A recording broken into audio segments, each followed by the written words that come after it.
Ready to move in premium triplex villas at Kollur APR projects.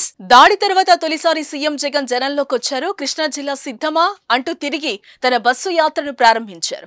Kesarapalli నుంచి సోమవారం Jagan bus యాత్ర ప్రారంభమైంది. యాత్రలో భాగంగా ప్రజల సమస్యలు వింటూ ముందుకు సాగుతున్నారు. నుదుటికి తగిలిన గాయానికి ప్లాస్టర్ వేసుకుని జగన్ ప్రచారం చేస్తున్నారు.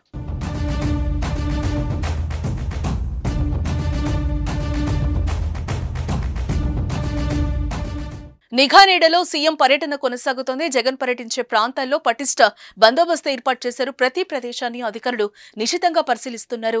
పూలు జల్లటం, క్రేన్లతో గజమాలలు వేయడంపై ఆంక్షలు విధించారు. జగన్ బస్సు యాత్రకు 3 అంచెల భద్రత కల్పించిన పోలీసులు అనుమానితుల్ని బస్సు వద్దకు రాకుండా అడ్డుకుంటున్నారు. సాయంత్రం గుడివాడలో భారీ బహిరంగ సభ నిర్వహించనున్నారు.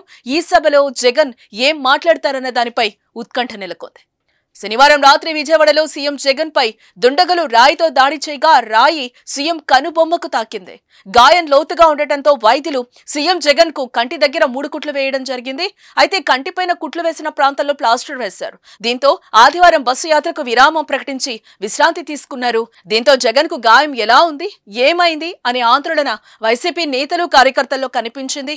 కానీ సీఎం జగన్ ఒకరోజు విశ్రాంతి అనంతరం జనంలో కడుగుపెట్టారు.